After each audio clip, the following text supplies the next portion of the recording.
Burlay. Ya melo. Abena nanga fojana ngo ite kana te kini yere keta. Limam. Iti sawar ka koma Burlay fino. Ha? Depuis amena abe koma na kere nata. Akile. Abena kana tikitu ka mba nyini ngana c'est pas medi.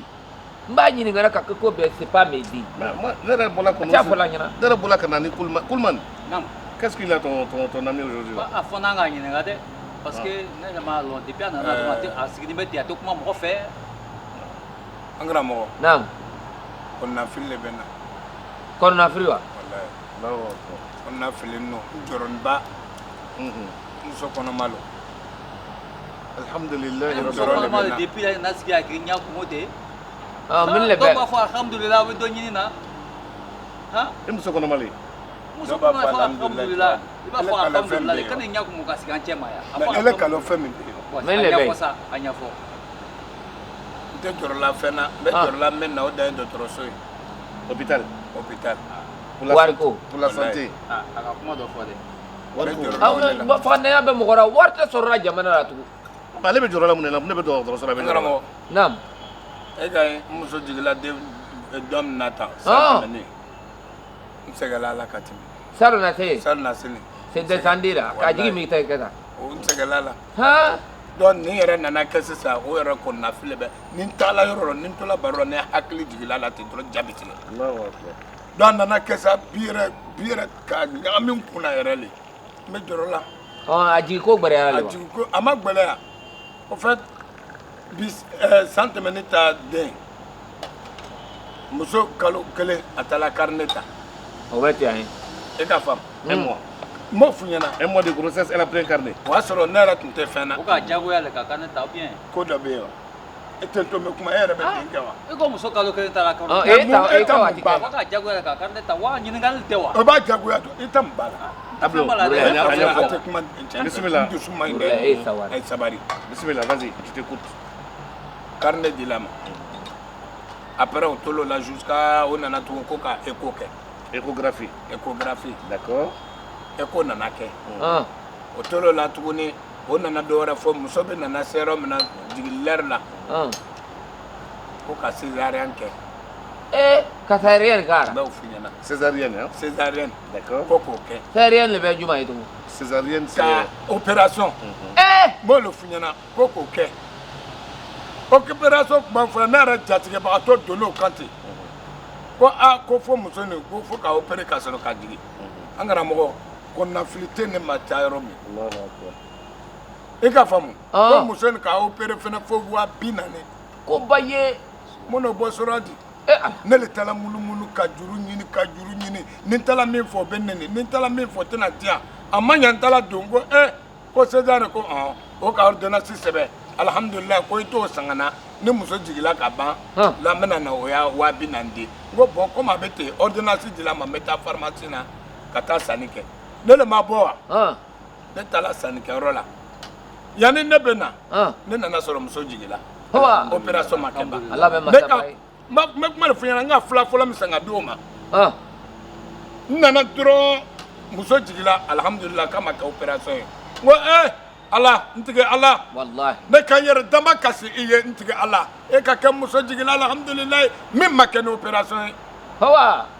ne m'o duwawu don wa E ka do. jaa dɔgɔtɔrɔw bɛ ne kɔnɔna tuguni ne tilala duwawu don na dɔrɔn o sinna komi a jigila ten a ma jigin opération na o ka ordonnance wɛrɛ di ko ne to fɛn wɛrɛ san ka na Arka kɔnɔ wɛrɛ lara wa.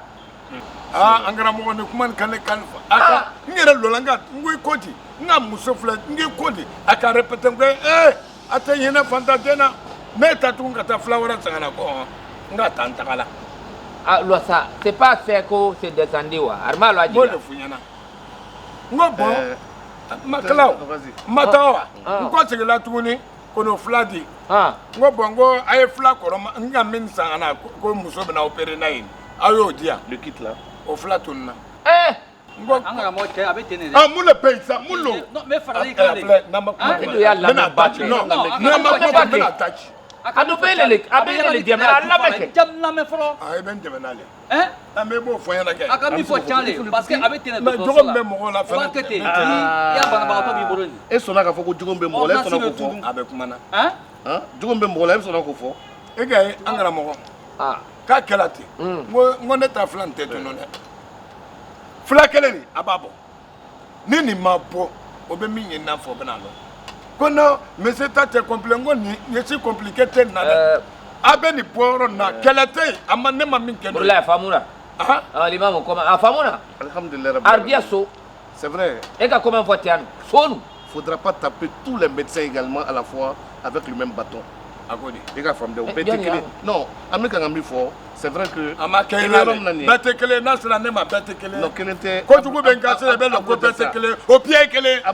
on compatit également à ta douleur. Miki soroke, wallahi nanga foka mantoro, anga galunti. Ah d'accord. Akitoro. Akambel toro grena rodna.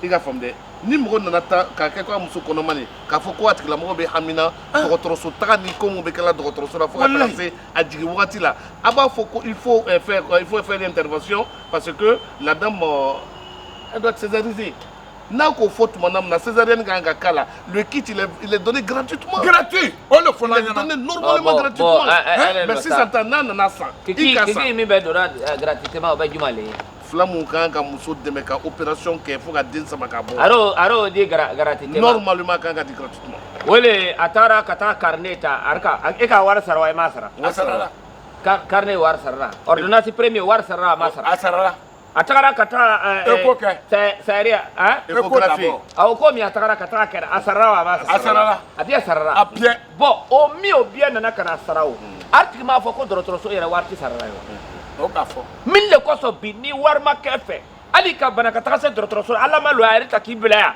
ka waritigi den ta k'a bila sana ali kelen ka kɛbɛ saga wallahi a bɛ kɛ ni diɲɛ ka se ka limamu ara fɔ a siyaman in sɔrɔ an yɛrɛ ta sulamaden le e ka taga dɔgɔtɔrɔso la an yɛrɛ ta sulamaden le bɛɛ ara ba ka clinique kɛnɛya k'a bila arta duware e le ka taga se ka ba a yɛrɛ faga n'i bɛ fɛ ka kɛnɛya e n'a wari fɛ wari kɛra mɛlɛkɛ le a maɲi. Ça c'est je suis tout à fait d'accord avec des critiques. Mais au tour le fond là, il faut dénoncer pour que on essaie que comportement changer. On y a long tant que on est médecin quand c'est des médecins nous courir à la kafo ala mais je ne cherche pas à connaître ta religion, je ne connais pas à connaître ta race, je ne connais pas à connaître également comment ce qu'on appelle d'où tu viens. Dès que tu es malade, dès que tu arrives, la première des choses c'est de t'apporter mon assistance.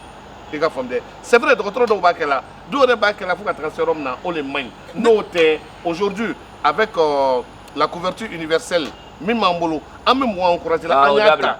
Même moi encourager la. Anya nous encourager la. Parce que même mi critique minanier, ni moi changer la. Imam Odabla. Ndiso. D'accord. Ndiso. Abe mi forata. Anniversaire mi aba forata. Anniversaire mi aba kuma forata. Are mi sara ko c'est 1000 wa c'est 1000. E ka taka na ye bi pharmacie ala ma lo pharmacie tigi ye turu basi fo ka sumuni boy nyara. E kamien. E ka taka ni fula den fula eta. Fula den fula. Fula yɛrɛ ka kɛ waga kelen kelen a ye n'a fɔ ma ko ele nana ni anniversaire min ye tan ko e ye 200 t'ale ta ni le bɛ kuma fɔra ɲɛna tan waga kelen filɛ ka taga n'a ye a tɛ a bu kelen waga kelen e kana kɛ waga fila ye dɛ waga kelen filɛ ka taga e kɛ ni la kan ko e taga 200 ko c'est 1000 wa c'est 1000 ye na 200 ni dɔgɔtɔrɔkɛ bɛ pharmacie tigi min toro basi a dɔ si tɛ dɔ ye n'ari kuma mɔgɔ de fara kuma de fɛ n'ari ye assurance di a ma a di a ma n'ari fana tɛna di a ma a y'an do ye ari kana mɔgɔ nigɛ Burulayi tagara n'a muso ye a tɛ min a muso kɔnɔma tamakiya b'a la tamakiya ba a tigi kan ka nisɔndiya ma a bɛ siranna e ka taga e yɛrɛ kalifa mɔgɔ min ma n'a m'i ta wari minɛ ka don a m'i ni tɔɔrɔ a ka wari a ka fɔ ɲɛna ko e taga ka taga fila san e ka taga san ka na a yɛrɛ ye ban ka fila tɔgɔ ta kɔnɔti wuli a kiri kan e tɛ se ka kuma cɛ ngo depuis ko daminɛna ne yɛrɛ t'o kɔnɔ jani don dɛ ka kɔnɔmagaya bila n'ale bi e ye b'o kɛ kɛ a gbɛlɛw il faut qu'on revienne pour dire même l'enfant qui vient hali den min bɛ nana dugukolo kɔ kan e ka faamu dɛ ala de bɛ siran nɔgɔya den min na ala ko ma kuranna kɔnɔ summa sabila yassara ala facilita la venue de l'enfant dans le monde mais ni den nana den bɛ bɔla dibikuru saba de la e ka faamu dɛ les trois a kelen kelen bɛɛ lajɛlen i bɛ taa sɔrɔ k'a laban ni den nana dugukolo kɔ kan tuma min na den fana mako bɛna kɛ fila fɔlɔ dɔw de la i ka faamu dɛ anw bɛ yɔrɔ min na nin ye an bɛ farafinna le an bɛ farafinna n bɛ yirila le k'a fɔ i ka haminako bɛ yɔrɔ min na dɛ o y'an bɛɛ ta le ye aujourd'hui tu es inquiet muso ko bɛna taa jigin cogoya min na parce que les deux premiers qui sont arrivés tu as souffert dedans. Il y a femme de même maintenant il faut là n'a faut là qu'il faut que docteur dans le B il faut les sensibiliser. Il faut docteur quand il faut dans le non al ni kelenken kemena anganga le tanu. Et ba ko bien. Bon aro dabla sa ambe kono ko le rajigi ko le boy. Ala kana lo ye jori kana kera de. Jori ko koni. Docteur sora frère bana biya ye mla jori ko kana imla de. Jori ko ki imla ka ta bana e ka ta après docteur sora ko are jori nyini ka doira duga min ala ma lo are me ko de koram kera. Mais que le karam le doira. Ou bien c'est jori. Après docteur sora jori façon bien le bay. Su jori bay.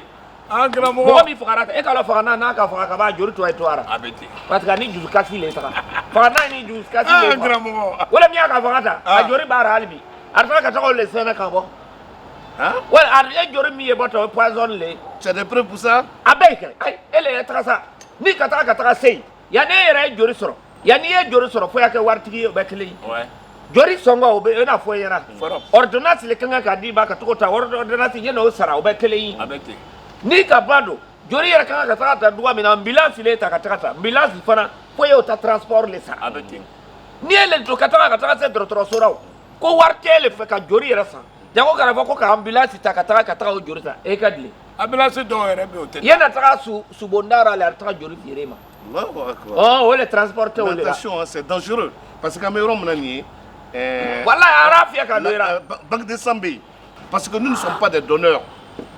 On doit être derrière pour la communauté. Quand vous voulez joli be di wakati wakati ani fara ɲɔgɔn kan ka shaya ka taga di n'a tagara se banque de sang parce que joliw tɛ kelen on a des groupes on a le A positif on a également le B positif etc.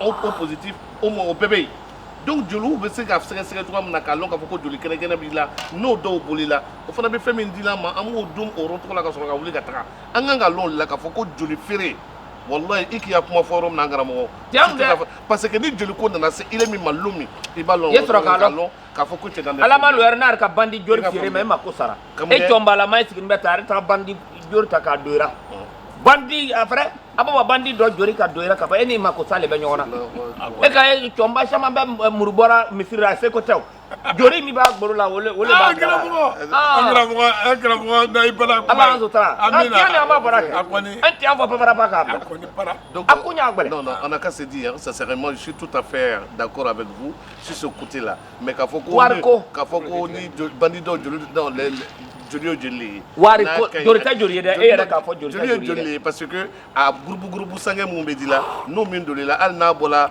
mɔgɔ dɔ de la k'a fɔ ko il est silamɛ le n'o tagara don dɔ na o tɛ silamɛ ye a bɛ k'a bɛ kɛ silamɛ ye non walahi hakɛ to i ye na ko cɔnba o dabila ni wari tɛ fɛ bi corruption ni wari tɛ fɛ ni joli ɲɛnama sɔrɔ oui ça c'est vrai joli ɲɛnama bɛ dora e ka joli min a ye taga ka taga sɛgɛsɛgɛ ta est ce que ele k'a dɔn ko joli ta duga la a ye photo ta mɔgɔ la sisan e ka taga joli di a ye fɛnɛ k'i photo ta a y'a nɔrɔ joli kan k'i tɔgɔ sɛbɛn a kan ka taga fɛnɛ ni A lo wa ni B lo wa a y'a bila a kan wele wagati dɔ waritigi den kana ta après a ye kɛnɛ joli kɛnɛ a yɛrɛ le don a golo la ele wari tɛ ele fɛ ele ye se ka dɔ di jɔnni ma bi min na bi e ka bɔ ale ka taga banque la ta e bɔtɔ banque e dontɔ banque la virizili y'a kan a ye tɔ e sen min na e ka bɔ e ma wari d'a ma a bi a ye curu o fana b'a la e ka mɛn wari ko de kɛlen bɛ ka jamana bɛɛ can fɛn bɛɛ sɔn ko a gbɛlɛ corruption gaz o miri o a fɛn le tɛ se ka sa jamana kan kɔngɔ bɛ mɔgɔ la ala tɛ fɔ mɔgɔ ɲɛna je te rejoins sincèrement au niveau même dans nos mairies pour les extraits de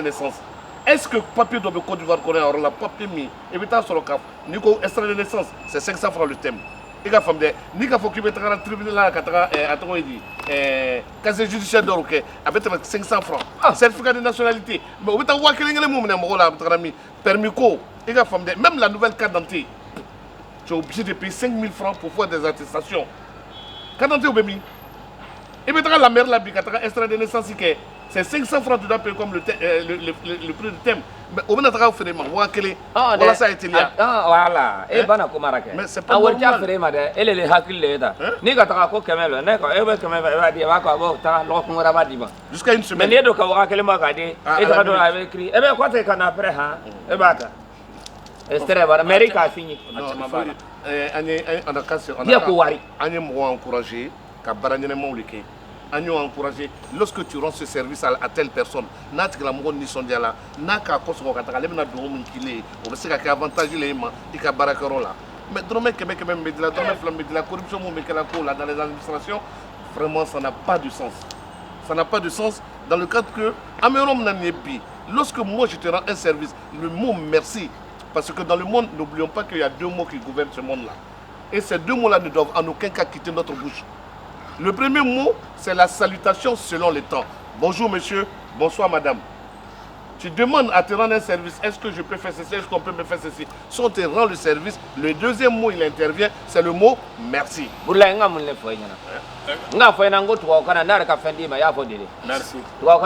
Abana. Et pour nous faire un lombe. Ablo Dassa, vraiment, on est de cœur avec toi. Il m'a sauté à Bérom Nani, Amana Seko, Amana Doulik, Amana Allah Tala fait, Amana Dou, Chamanike, Kanini, Allah Tala fait. À Dame ne faut qu'à tracer à Driboratila, à la Benoît, mais j'en profite aussi, à même il faut me revenir. Anyandia, Coolman. Parce que la dernière fois tu as expliqué, il y a Wolosebeko pour ton fils là, ça a été réglé? Oui, Inch'Allah. Mais ça a pris combien de temps? Bon, Amina donne.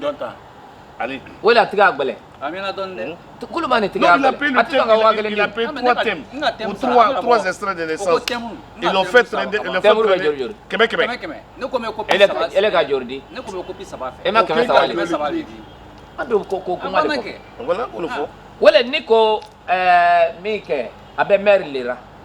A te baraka bagara de.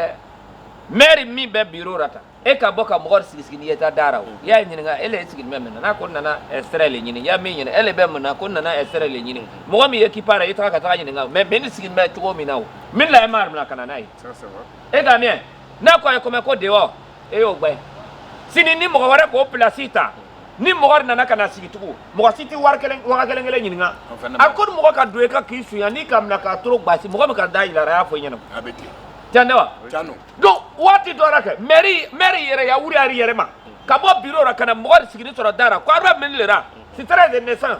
E be citret de naissance le ko e ka di joma ko nga di mo ko matiza. Amadi ma ko ga di. E nana na ko nya chien de wala ba. Donc le maire n'a qu'à quitter son bureau, venir dans le hall, trouver des gens qui sont assis pour leur demander qu'est-ce que vous faites au niveau de la mairie. Ah mais allez à casa. Mo le ma mère voter. Voilà.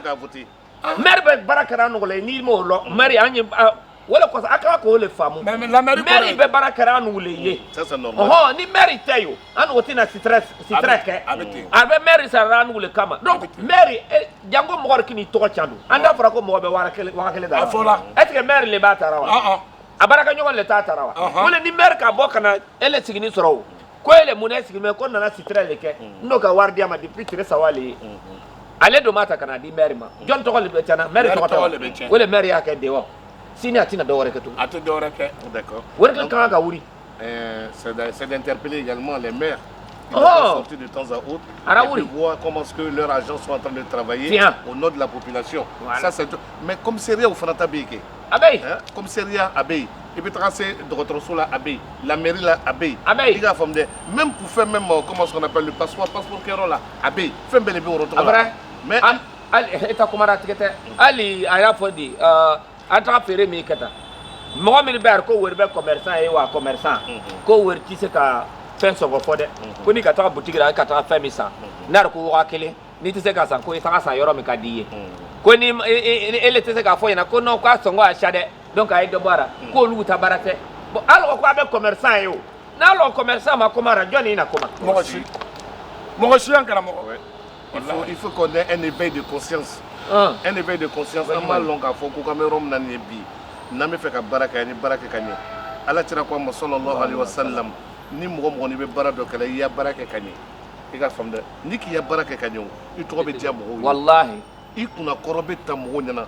Lorsque tu fais un travail aisément bien fait, bien exécuté, il va y avoir que tu seras le mieux aimé. Wallahi. Mo baby, mère do baby. Comme du commissaire d'Obé, l'administration d'Ola, l'accueil est parfait. Mais je ne dois pas dire que l'accueil, c'est pas ça. Et parce que le commissaire ni betara de nous coué, katra sera foko accueil là, police Mumbai, au lieu de cela qu'a ikoumé gagné. Mais tu as de quoi t'inquiéter. Wallahi. Voilà, mais quand tu as d'autres choses là, la première des choses, il ne cherche pas à savoir ta couleur, il ne cherche pas ta religion, il ne cherche pas d'où tu viens. i bɛ nana ni dimi ye ni bana dɔgɔtɔrɔcɛ girinna k'i minɛ k'i ka kuma ɲɛnama f'i E dusu ye suma. i dusu bɛ suma yali bɛ ɲinɛ i ka bana kɔ wagati dɔ o ye dɔgɔtɔrɔ ye i ka faamu dɛ donc Ablo ta muso ta bɛ yɔrɔ min na nin ye parce que c'est de ça qu'elle a besoin c'est de ça que lui aussi veut voir donc an b'an ka dɔgɔtɔrɔw encourager accueil ye ɲɛ o bolo ɲɛ b'a la hali sunguruden min bɛ kɛ ko o bɛ dɔgɔtɔrɔso kɔnɔ souvent yɛrɛ ni donna olu yɛrɛ malobaliya ka ca n'a bɛɛ ye o bɛ téléphone na i b'o fo k'a sɛgɛ dimi b'i kan hali o tɛ kuma i fɛ téléphone na o bɛ to ten e yɛrɛ bɛ kuma fo ale bɔ a laban Fagandanya de b'e fɛ. fo ale bɔ a laban n'o k'i ɲɛ ye bɔra fagandan fɛ o le o b'o kɛ n'o tɛ n'i ka don ni mobili ka gari a bɛ kɛ tiw n'i ka don dɔrɔn o de bɛ kɛ patron a y'a kɛ tan de fagandanya man ɲi dɛ. Coleman, je crois qu'à la longue, il va falloir que on fait un misrou là, un baroukero là, un andou, on est tout à échanger aussi à Moro Kumbekanye dans les services. Parce que n'avait papier coulé, n'avait pas Banabara Kotouli à l'hôpital, on est obligé d'intervenir. On a fait misrou là, Kachaya, on a fait la communauté Moronienne, on est douanier Manta. Mais est-ce qu'il y avait dans le moment? Non, mais avant c'est quoi le cas? Voilà, jamana ɲɛmɔgɔw ta kuma o bɛ sɔrɔ anw fana ta de kɔ anw bɛ critique min kɛ la jamana ɲɛmɔgɔw fana bɛ se k'o ta don an kɔrɔ an bɛ bi min na bi e ka faga o ko bɛɛ kan e fana ma faga o ko bɛɛ kan su min yɛrɛ bɛ su ye tan hali k'a bila lemɔg wa lemɔg ra à la morgue n ko système saba de bɛ yen n'a yɛrɛ k'i bila lemɔg ra ala ma loyer su lamɛ tɛ e ka su yɛrɛ ɲɛfɛ y'a ye su bɛ komora a bɛ ten gbɛlɛya min b'a kan a bɛ komora k'a to o yɔrɔ la yen k'a to o dugara su bɛ komora parce que a bɛ duga min a bɛ danger la o ni fagandanzu la ala ma loyer a y'a fari bɛɛ bɔ k'a feere a y'a bɔ k'a feere a y'a fɔ ko ele ma duniya ɲɛ wari ma di ko an y'i mara ala ma loyer a y'a ɲɛfɛ duga a y'a duga bɛɛ tigɛ k'a feere mais tu m'apprends des choses ɲi pran le dɛ n k'a fɔ ɲɛna ko ɲi kara n b'i pran le dɛ e ka ko rasiya limamu a y'a dugawu le k'an ye n'a yɛrɛ ka dugawu k'an ye n'o bɛna dugawu k'i ye n'a ka bɛn ala ma a bɛɛ ye nɔgɔya n'o tɛ ko bɛɛ ye dɛ wallahi ko bɛɛ ye mɔgɔ de y'a jugu Ablo Dessa je crois que an bɛna dugawu caman kɛ pour ce qui concerne ta femme n'ala sɔnna ala bɛna ɲuman jigin non ɲina nasi diya ma e jigin bintu bana ko kolon bɛɛ ale yɛrɛ k'an tɛmɛ dɔ cɛ k'an ɲininka ala ten a bɛ min de a bɛ min de ko dɔ tun b'a bolo k'a bɛ taa dɔ fɔ kɔɲɔko yɛrɛ sa e ɲɛ b'ale la ale ta ko bɛ kɛ ne ale yɛrɛ ka dugawu don ye ko Ablaye ko i dusu suma muso a ɲuman bɛna jigin ko n'ala sɔnna a n'a ko kunta bɛɛ a ko n'a ka dugawu don ye kɔfɛ o n'a ko kunta bɛɛ fɛn sabali cogo di i b'o fɔla kɔfɛ le a bɛ nisɔndiya an bɛna dugawu caman de kɛ walasa Alahu Taala ye kunnakɔrɔta d'an ma ka dusu suma d'an ma parce que ni sitana bɛ tɛmɛ yɔrɔ min na n'a ka numugu dusu bɔ si ta tu réponds du tic au tac a bɛ se ka kɛ tiɲɛni ye an ni ɲɔgɔn cɛ donc ala m'an kisi la amina ya rabi an bɛ natala ko la an ka hɛrɛ bɛ min na ala y'a latigɛ ami an yɛrɛ bɛ siran min kɛ k'a ɲini Alahu Taala fɛ ka o yɔrɔ ma janya na ala m'o kɛ la marahaba que chacun d'entre nous ait au moins un éveil de conscience car l'on k'a fɔ que tout ce qui nous arrive sur cette terre est provoqué par nous-mêmes notre propre personne. Quand on est médecin, il faut travailler avec beaucoup de sérénité. Lorsque tu es un agent des impôts, un agent de la mairie, un agent de telle structure, il faut être accueillant. Parce que en même temps, ces séminaires là, on demande en 5 minutes quels sont les griefs que vous avez contre la police. En 5 minutes, on peut trouver 200 griefs contre la police. Quand je vois un policier venir de ce côté-ci, là, voilà, c'est-à-dire 10 000 manquants. Voilà, son diam il manque. Donc, vraiment, alors que eux, on va avoir une assurance. Mais nous, nous raqueter là. Donc, on m'a dit déjà. Pour notre propre intérêt, pour l'intérêt de la population et pour l'intérêt également de nos enfants et arrière-petits-enfants. On met maintenant les quais. Nous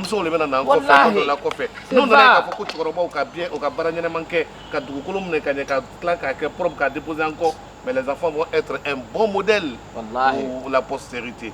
Allah sababu ɲuman k'an ye amina ya rabi an bɛ natala ko ko la k'a ɲini Alahu Taala fɛ ko o nɔgɔya k'an yɔrɔ ma janya ka bɔ bana jugu ma Ala m'o kɛ la il faut prier parce que la pandémie là elle est là il faut toujours se laver les mains il faut se laver les mains avec du savon et de l'eau il faut prendre des gels il faut toujours porter les cache-nez an y'an jija vaccination vaccin mun bɛ yen an ye vaccin kɛ e ta kumara tigɛ tɛ ara fɔ ari ɲɛna o ale dɔgɔtɔrɔ kelen ɲɛna o ale kasi ne milliard ma arkana feere aradi mɔgɔ de ma gratuitement. aradi mɔgɔ de ma Inch'Allah. e k'a mi Voilà, donc- aradi mɔgɔ de ala ma y'a kuma sɔn n'i taara pharmacie la sisan k'o ye cache-nez d'i ma u b'a fɔ ko dɔ tɛ yen mais n'i ko i bɛ dɔ san u bɛ dɔ bɔ aradi ma Ouais. Donc nous aussi, il faut qu'on Ouais. on interpelle également qui de droit. Parce que les cache-nez, lorsque vous avez une carte CMU qu'on vous a donné ça pour tel mois, il faut qu'on fasse un contrôle au niveau des pharmacies pour qu'on garde gratuitement. Sinon, vraiment, on a quelque chose. Mais lorsque vous voulez les payer et qu'on vous les revende encore dans les pharmacies, ce n'est pas du tout juste. Allah mani ça va pas bien. Mina ya Rabbi. Allah créé dans bela jenima. Amin natala ko kula ka ni masara man fe ka am makoni ala mo kala. Amin, amin. La ilaha illa anta subhanaka inna kunna min az-zalimin. Amin. Wa in lam taghfir lana wa tarhamna lanakunanna min al-khasirin. Amin. بسم الله الرحمن الرحيم والعصر إن الإنسان لفي خسر إلا الذين آمنوا وعملوا الصالحات وتواصوا بالحق وتواصوا بالصبر والسلام عليكم ورحمة الله. wa alaikum salam